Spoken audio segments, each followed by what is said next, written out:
Hello,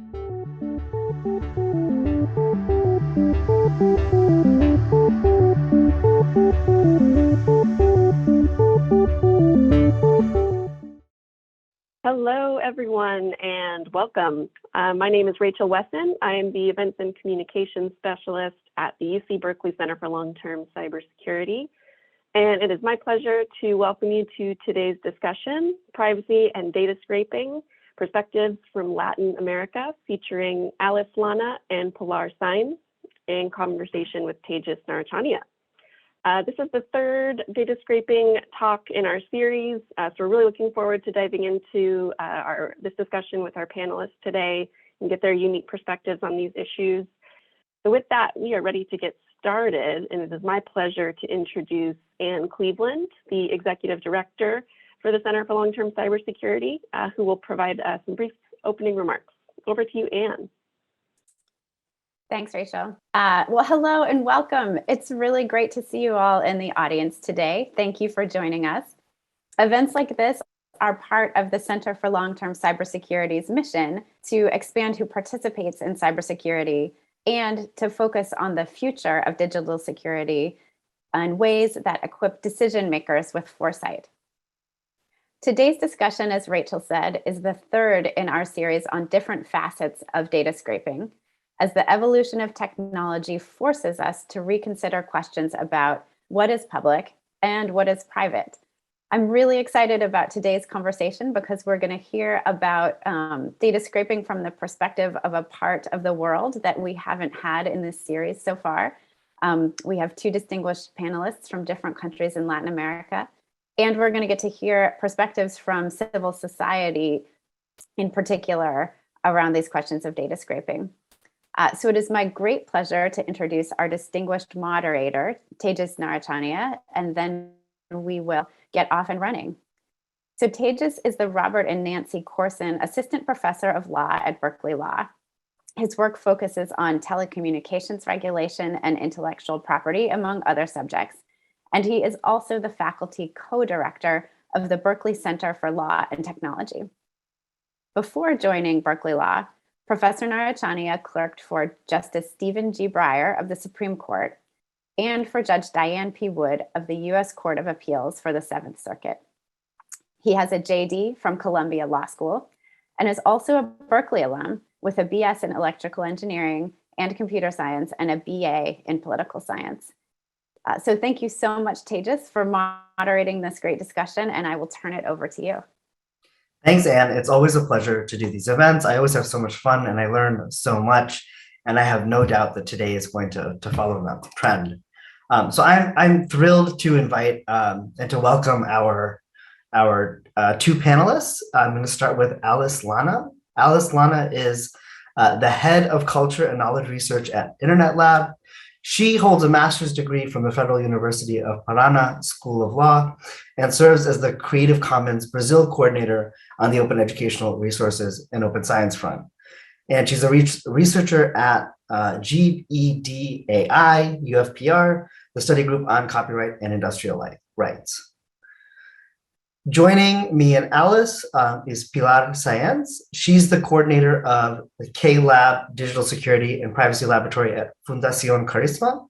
She's a physicist from the National University of Colombia, and she's an enthusiast of free software, open technologies, and free culture. So her projects focus on things related to civic engagement, particularly election issues, and I can't wait to hear from both Alice and Pilar on data scraping and the exciting work that they're doing in this space in general.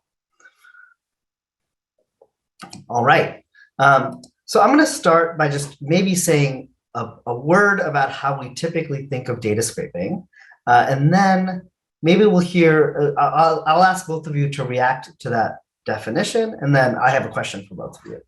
So far we've been talking about, in this series, we've been talking about data scraping, mostly in domestic contexts here in the United States, the automated retrieval of information using software or technical tools, to get data at scale.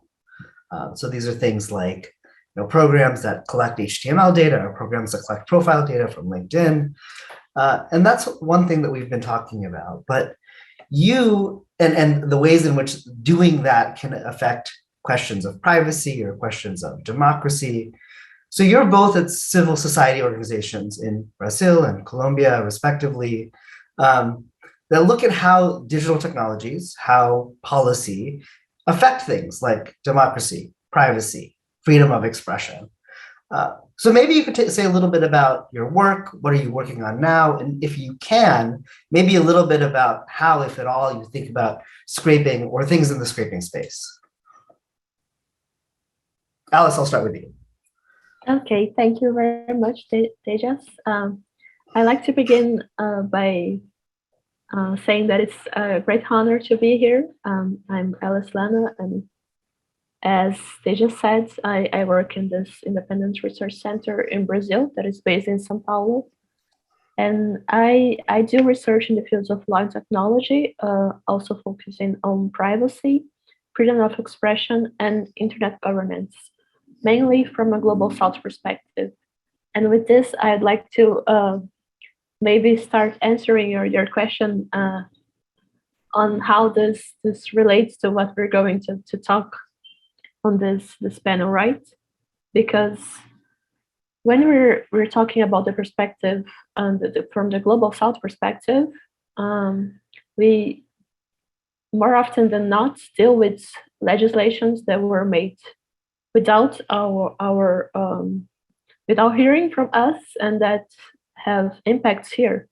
Let's say the European directive from 2019 on copyrights and filter uploads that had great impact in the cultural area in Latin America as well.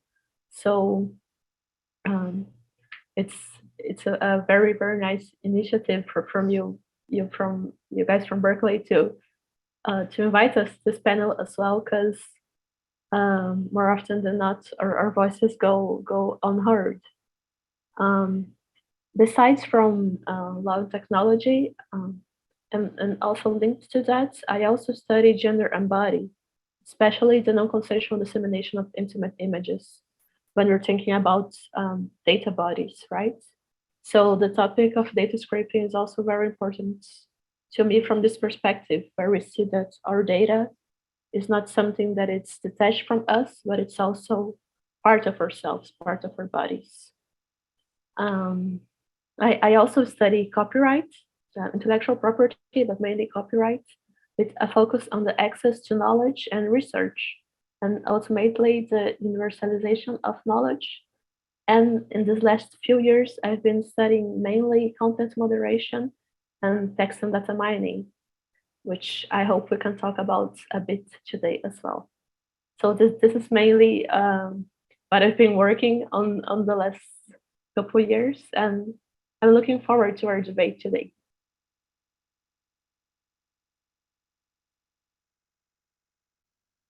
Pilar.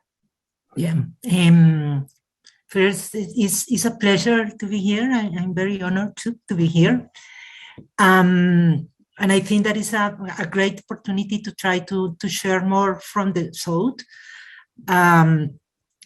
Karisma is a local organization, civil society organization in Colombia. We used to work in this intersection between human rights and technology. And right now we have 4 lines of research and 2 laboratories. The lines very quickly is access to knowledge, dignity and autonomy, that has to be with the exploitation of data exploitation, inclusion and civil participation.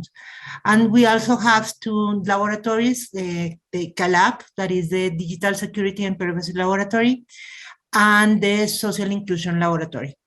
My work is focused on civil participation and also in the Laboratory of Digital Security and Privacy.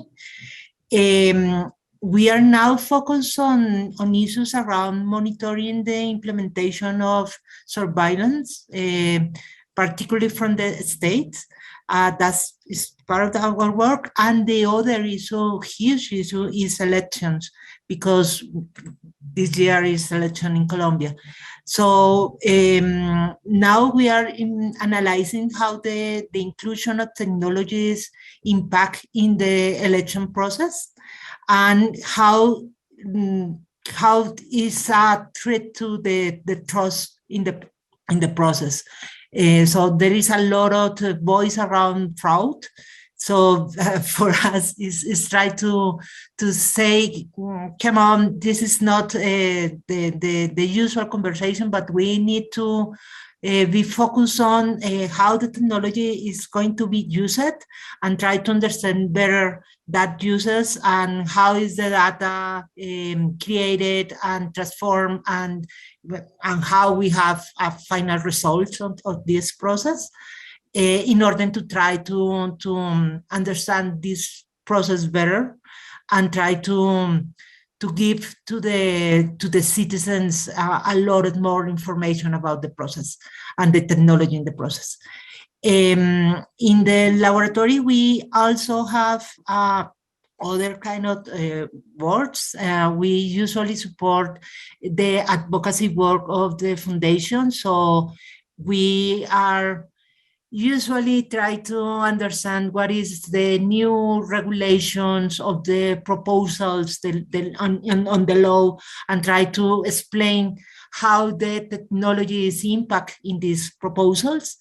And also we work with other organizations, journalists and activists in digital security capacity building. That is something that we used to do in the laboratory. So we have a lot of different things, and that is something that I told before, but we usually don't use a lot of data scrapping, for example, but we know that other organizations do it. And in some cases, we do some work that is close to data scrapping also. So I hope to try to explain more about that. Well, that's perfect. Let's pick up right there. So it's really nice to hear in broad strokes about your work and your organization's different focus areas. But since we're here talking mostly about data scraping, maybe we can talk a little bit about some of these specific examples. So you said that you don't do exactly scraping, but you do things that are close to scraping. I mean, it's hard to know exactly what is scraping and what isn't scraping, and it's hard to know what is good or allowable scraping and what's bad scraping, to the extent there's bad scraping, or to the extent that there's good scraping. And so maybe you can tell me a little bit more about how it is that you think you do something that's close to scraping. And maybe you can even tell me a little bit about why you think this isn't quite scraping, but it is close to scraping, right? What does it mean to get across the line from research methodology data collection to research methodology data scraping? But what's the difference between the two in your own views, and why it has been helpful to your work, or maybe why it's bad for your work? Pilar, we'll start with you since you started us, and then Alice to you. Okay. For example, for the elections now, we are trying to understand better the technology. So one of the tools that are most important is audits, because audit is this expert comproval of how the technology is working. But in Colombia, we don't have access to those audits, because they are only for the authorities. So for this last election, we get someone give us a partial audit, and we can look at this and say, this is not correct. We think that this must be knowledge about everyone. So in our last report, we published some part of this audit. Even if we know that we don't have, it is not public, we don't have the right exactly to do that, but we say, okay, there is a public interest in that. And I think that this was, I think that the first time that we crossed the line, that we know that this information is not public and we are going to do public because it's important for the public interest. But we also know that in Colombia, there is no regulation that favors whistleblowers, for example. So we know that there is a risk to publish this kind of information. And I know that it's not data scrapping because it's not data, it's huge information. But in all the research, part of what we had to do was to look for the contracts, and that was in a platform from the state, and try to look what was the important documents that extract information about that. And I know that this is more similar to data scrapping, but it's not data scrapping. It's not, well, in the final, we don't have a database of certain kinds of data and extract some. What we do is extract information from these contracts, for example, and now from the audit. So it's something that is not data scrapping, but we know that it is important and can have this relation with the idea to have access to information and to try to do a more, I don't know, research based in this information. Okay, that's helpful. Alice. Okay. We in InternetLab, we sometimes use data scraping as a research methodology, and a good way, I hope, the good kind of data scraping for public data as well. And I would like to share with you guys an anecdote, if you may, about one of our projects that's called Monitora, which is an observatory of political violence against female candidates on social networks. And it's a project that InternetLab developed with the magazine Asmina, which roughly translates to the girls or the chicks. So throughout the election campaign from 2020, from September to November, we collected hundreds of thousands of comments directed at candidates from all political spectrum on different social networks, on Twitter, Instagram, and YouTube.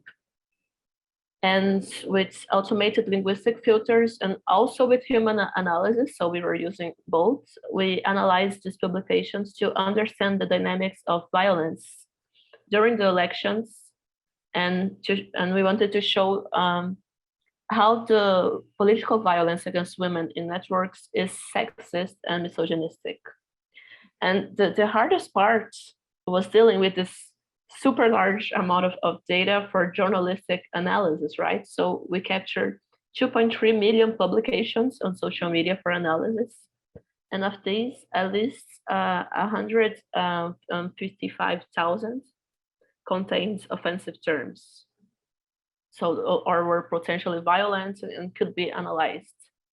But even with the automated linguistic filters created by our linguists, it still took a great deal of human analysis of these tweets. So to check if they were cursing directed at the candidates, how the terms were used in different speeches, and etc.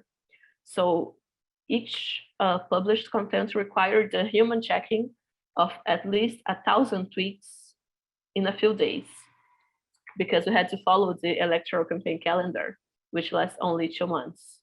So we brought together a very diverse team to do that, developers, data journalists, linguists, anthropologists, specialists in digital law, and etc. And in this way, we actually were able to gather different points of view on the data to make powerful analysis on the dynamics of political violence in the networks.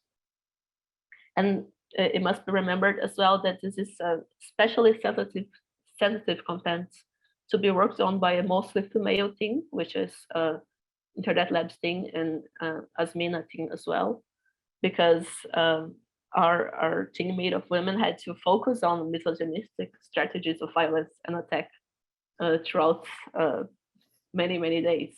So even when working with data scraping, we still had to count on the work of our human researchers as well, and put them in contact with this kind of content as well. And that last point is a really important point, and I think it's true of all research that involves data scraping, which is that data scraping is almost never the end. It can only be the beginning, and it always requires a sort of that human interpretation and that interpretive touch that researchers bring to bear on the data, and that's really important. But the work itself sounds really interesting and fascinating, and like you said, difficult and potentially controversial.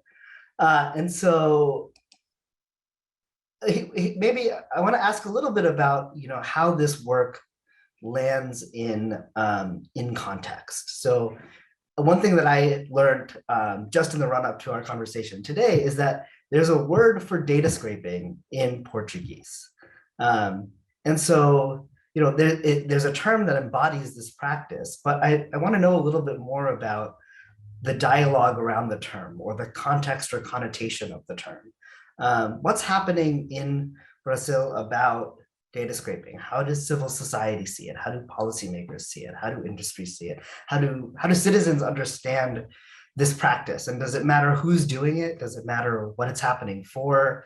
Because the work itself is really interesting and foundational, to be sure, but if you were to describe this practice of the sort of research method to the average person on the street, or presented at an academic conference, what would the reaction be to the method that you're using?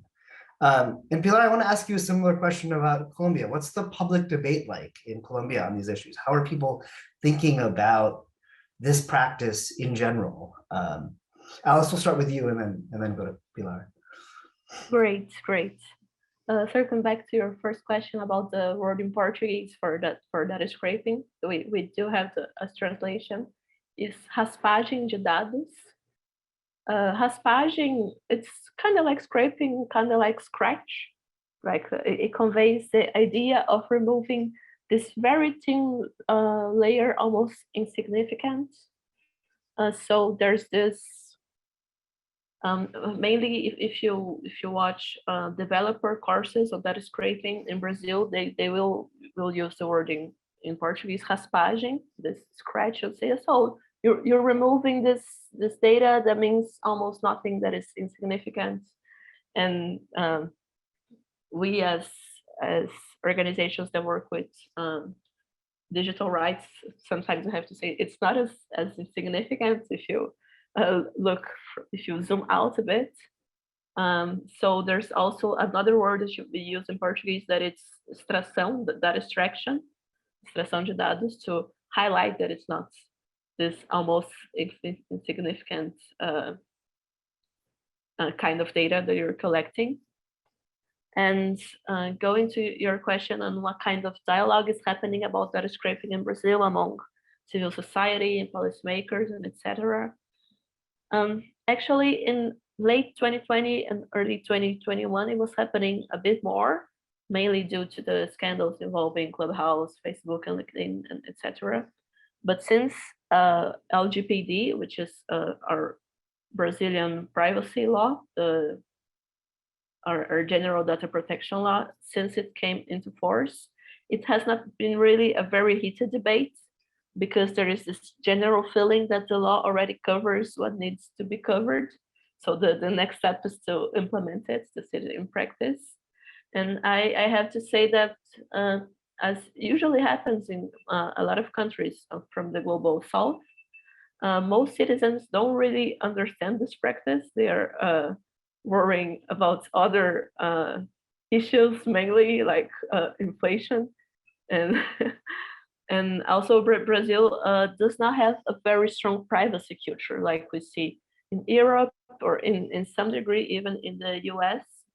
So since I work with that, I'm very worried about my privacy online and offline as well. And I talk about that with friends and colleagues, and mainly people don't really care that their data is being collected or scraped or mistreated in any way, sadly. Pilar. Okay, I think that there is still a lack of knowledge about some of these issues. So if you are talking about with everyone about data scrapping, is say, como what?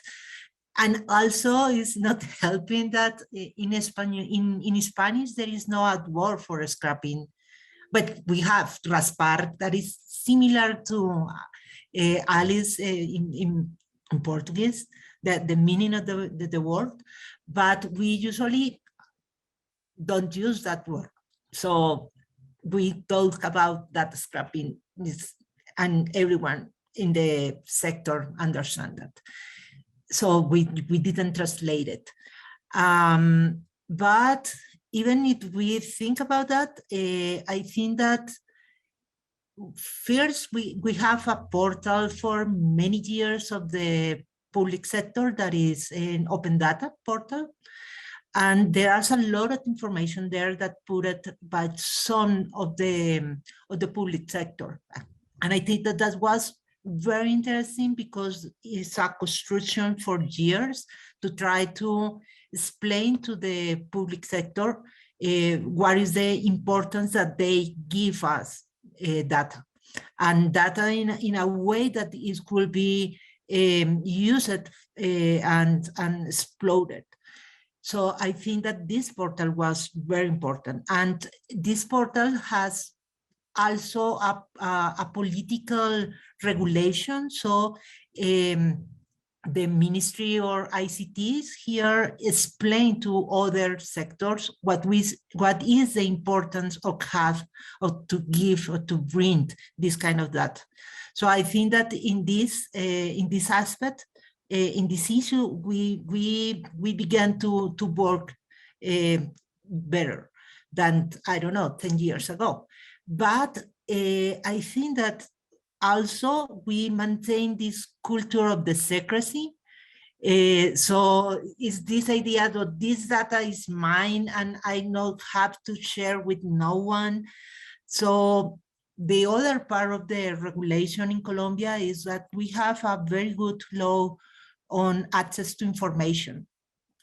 And I think that this particular law is useful for civil society organizations, for journalists, from activists also, to ask information to the government. And even if there are some judicial instances that help to access this information, there is a lot of opportunity to get this kind of public interested information. And I think that usually the people recognize this need of this kind of data because of this public interest. Now, on privacy, I think that we have enough scandals of illegal airdropping and surveillance. So public, the general people are concerned about surveillance. And usually when we talk with activists and journalists, everyone say, yes, I must be eavesdropping sometimes. And to think that everyone is under surveillance change the culture. So we maintain afraid of the government in some cases. And there are people who say, okay, everyone is surveillance. So hello to the people who are listening to this conversation, if you are on a phone call. And okay, we are going to talk about my family, so you don't have to listen to this. And journalists usually take this is naturally. And I think that is interesting about this idea of privacy, because it's a lack. But when we think about, for example, social media and social network and the usual, the people, we saw that last year in the strike. There was a huge strike in Colombia last year, and everyone was with this feeling about censure and surveillance, everyone. And even the platform, for example, in some cases, catalog the content that the people was sharing, like violence. And because of that, they removed some of this content. And people say, we are under surveillance, we are under censored, and there are an agreement between the government and the platforms. And this feeling, I think that is anti-democratic, is this idea that everyone is under surveillance every time. And I think there is a lot of concern about that kind of thing. So there is a more conscience about the information that it's put in social media now. But I think that we need a more discussion about privacy and how will be the controls and the for governmental surveillance, for example. And this is something that is have to happen in this new government. We hope that happen because we don't know what is going to happen now, but yeah. And yes, it's not an easy conversation, but I think that people now are more, is more focused on this idea to access to information that could be interest for the public. And I think that we are okay with that. And we are concerned about these technologies of surveillance or the use of open science intelligence, for example, for try to look at what is the publication of the people in social media and try to profile it. So it's a misted concern, and to know that there are some information there that is from public interest. So you both mentioned a little bit about the law and policy framework and how that's shaping things. Alice, you mentioned the LGPD. Pilar, you mentioned some new laws, and so I want to talk about how those are shaping the conversation. Before we do that, Pilar, I want to follow up very quickly on something that you said. So, in reflecting on the public dialogue, it sounds like there are two things happening. That there's both there's simultaneously both a recognition that this information for public research purposes, the availability and access to this information for public research purposes is very good. But there's also widespread skepticism, at least skepticism, if not fear, for it sounds like from some of the stories and anecdotes you're telling about government surveillance. And so you said that we need to have you hope to have more of a conversation about privacy. And I wonder if you want to say just a little bit more about that and exactly how you think, or how is it that we should resolve this tension between the public interest in access to this information and the concerns that you have when you feel like you are constantly being surveilled, whether it's by a private entity or a government entity or a private entity that is working with either voluntarily or not with the government and other public authorities.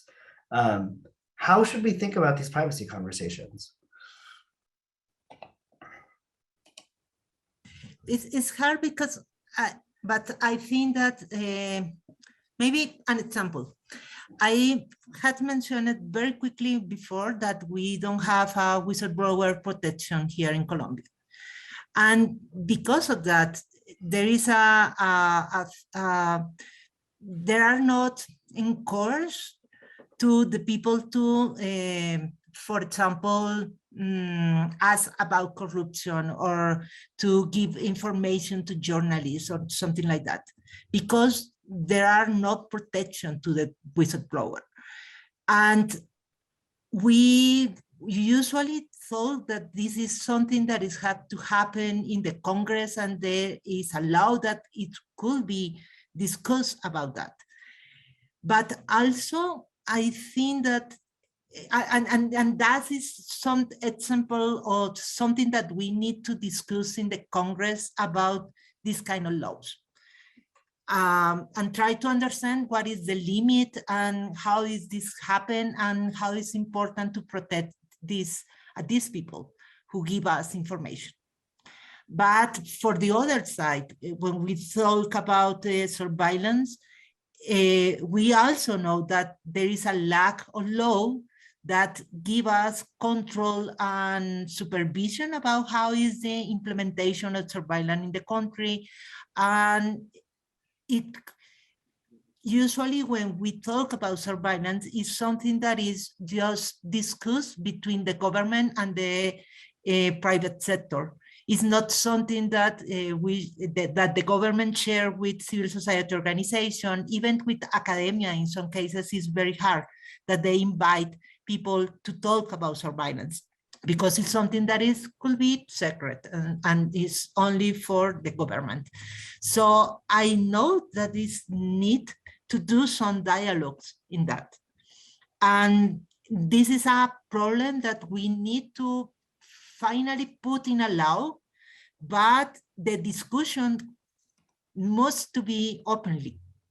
And I really think that if you have different actors sitting, talking about that, it's going to be more rich than if you only have 2 or 1 people talking about that.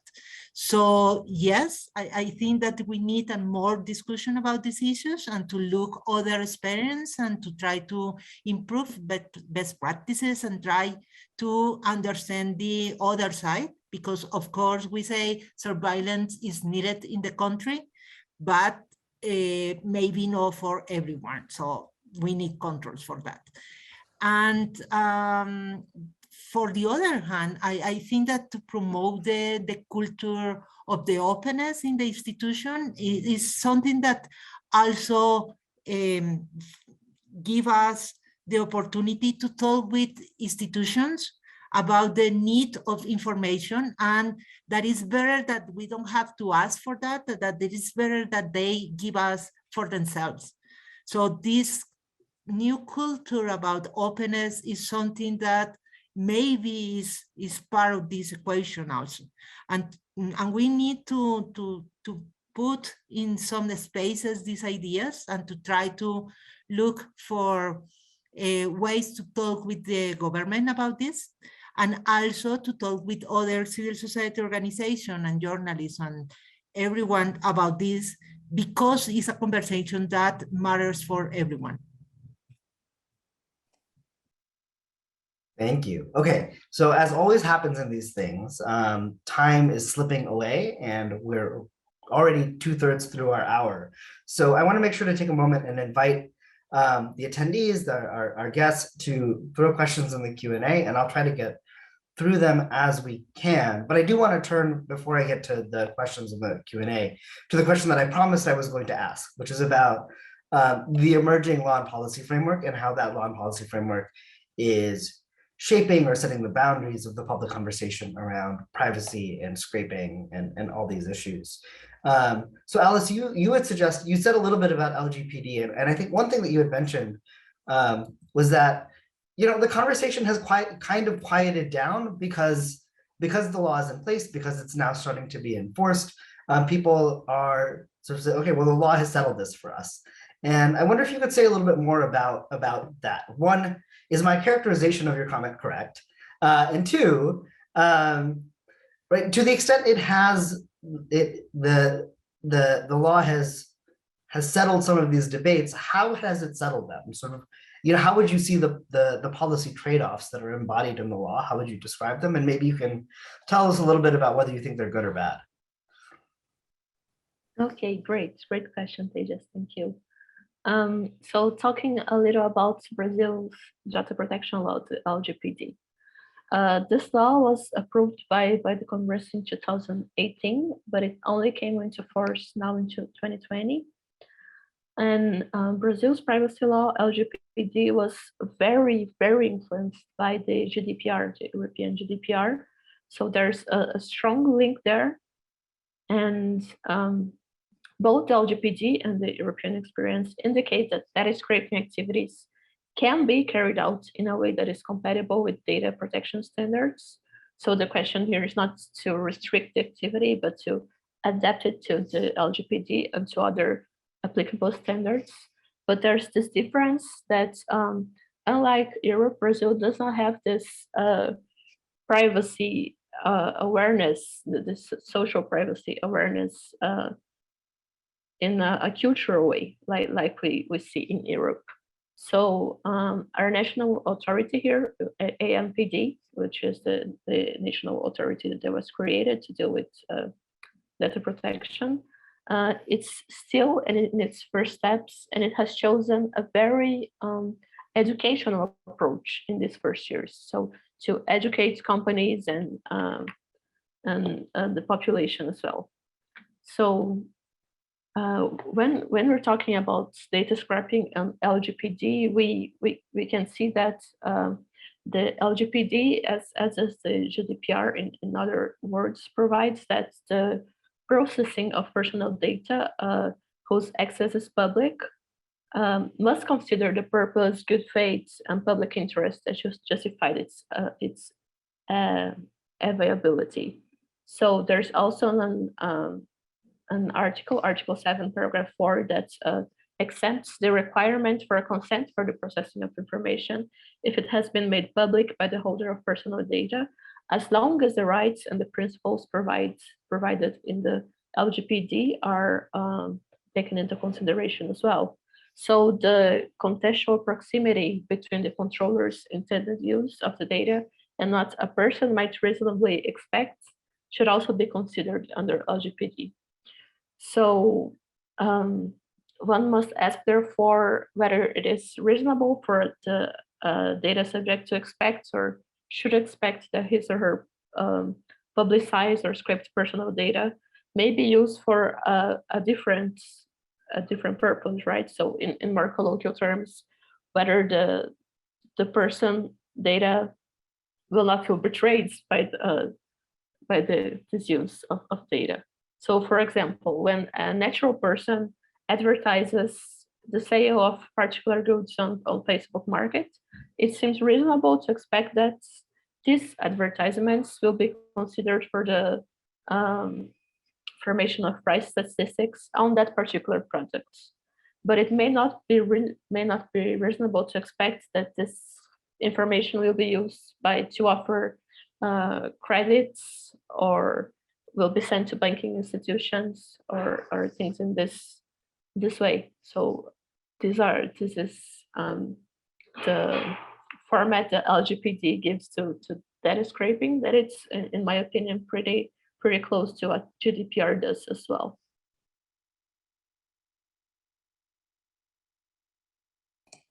Sorry, that's really helpful, and that's useful. Alice, I want to stay with you, and I want to also be mindful of the time. But there's one question in the Q&A that is for you specifically, and I think it's a good question because it's not one that we spend a lot of time talking about in this series, but it's about the interpretation of scraped data. I want to ask you and just get your sense. So I'm just going to read the question. It's from one of our great postdocs at CLTC, Richmond Wong. I like Alice's example of human researchers looking at scraped data. Were there certain forms of expertise or perspectives that you think were particularly important to include in that process? Okay, great. Thank you, Richmond, for your question. And thank you for the opportunity for talking a bit more about that, because it's a topic I like very much. So when we're talking about methodology, right, and analyzing data, I always, and mainly because I'm from the Global South, I always focus on a point that is the importance of context, right? So when we're talking about political violence in the global south, we usually demand for, in some levels, to someone from the global south to reveal this content or something like this. And in this specific research that we did, it was very useful to have, for example, a developer and a male developer, just using hypothetical examples here. You will have different opinions if this tweet is violent or not, if you hear the opinion of a male developer and of a woman who is a political scientist. You know, the degrees of violence that each perspective can see or cannot see. And in our research, it was very nice that we could put these perspectives in dialogue, so in context. So our researchers from InternetLab and from Asmina could talk like, oh, do you think that this tweet is violent and directed to a candidate, and the different perspectives could be compared, and we could talk about it. So I believe, I hope if you see the results of the research, you will agree with me that this made a very, very useful research with very broad answers to this big question and this big issue that is political violence against women in the internet. Thank you. Thank you. Okay, so we're supposed to be now at the final question, but I actually think I have two final questions. I want to ask you one question, and then I'll do our official final question, because both of you have emphasized, you know, your work's place as sort of situated in the global south, and so these are conversations that don't happen as often as they should. And so I think one thing that I want to hear from both of you, and maybe we'll do it quickly just so we stay on time, is, you know, I'm going to ask you to respond to two questions in maybe one or two sentences each. One is, like, what should we all know about your experiences in the global south? What is it that you want us to learn from what is happening in the global south in respect to these conversations and issues? And I also understand that it is fraught to ask one researcher from Brazil to speak on behalf of the global south, or one researcher on behalf from Colombia to speak on behalf of the global south. But what's one set of experiences that you would want to highlight for a set of researchers somewhere else? And what's the one message that you would want to deliver to policymakers or policy influencers somewhere else?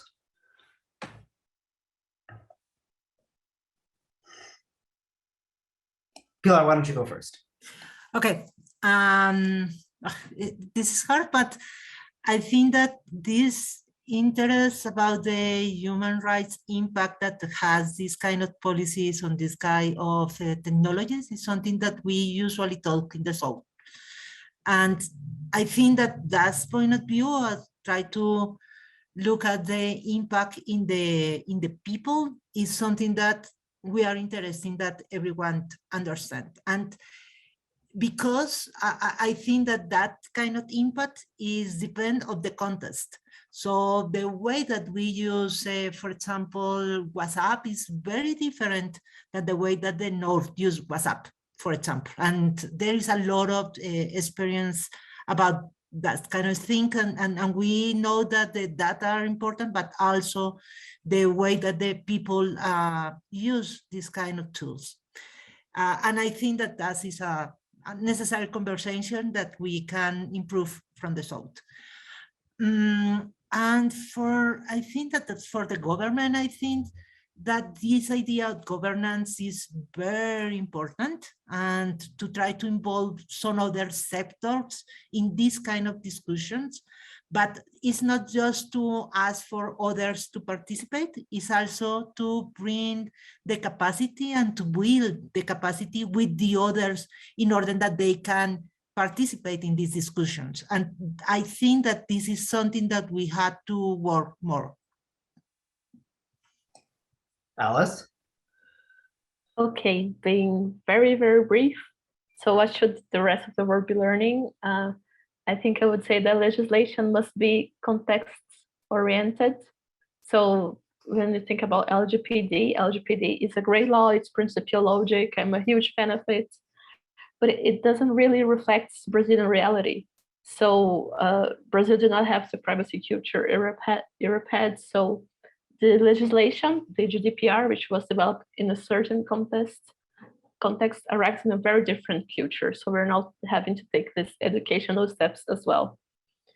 So maybe this would be my point here. And if I could give one message, and I don't think I will have time to explain it as well, but it probably would be on transparency from platforms and companies. I think it's very important for us to shed light so we can see what they're doing with our data. I think this would have these dispositions about mandatory transparency would have a very, very good impact.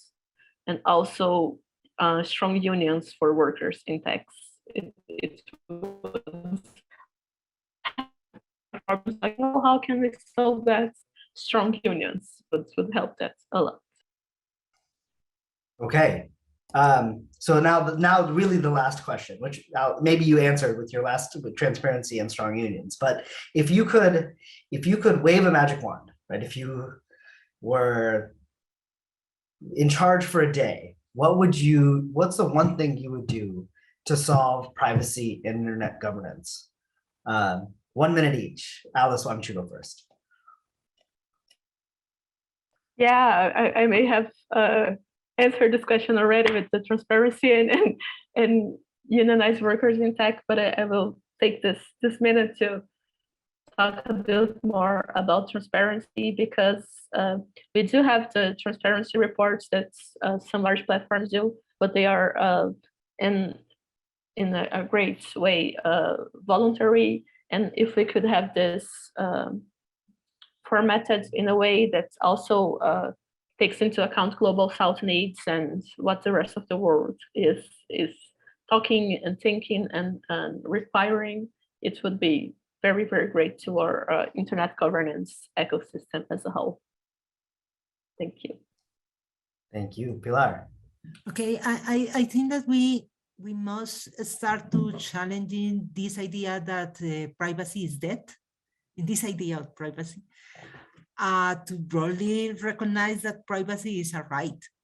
And without this right, other rights are affected. So we don't have freedom of speech, and we don't have freedom of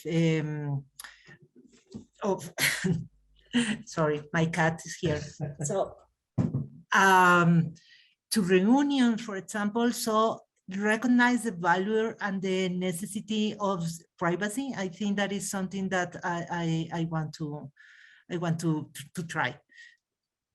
And for governance, I said before, I think that we need to involve more sectors in this discussion, and they have the capacity to do that. Okay, I hope you will all join me in thanking Pilar and Alice for this rich and really interesting conversation. Thank you so much. I learned a lot both today and in preparing to speak to both of you. I'm so honored that you took the time to speak with all of us. And Rachel, I'll hand it back to you. Thank you. All right. Thank you so much, Tejas. And again, yes, thank you to Alice and Pilar as well for a fantastic discussion. We really appreciate you both taking the time and sharing your expertise and your perspectives with us. So thank you. Before we close, I want to give an acknowledgement to our various CLTC supporters, our network of community partners and foundations, as well as industry partners who help make events like this possible. And I'm also going to share a few ways that you can keep in touch, not only with CLTC, but with our distinguished panelists.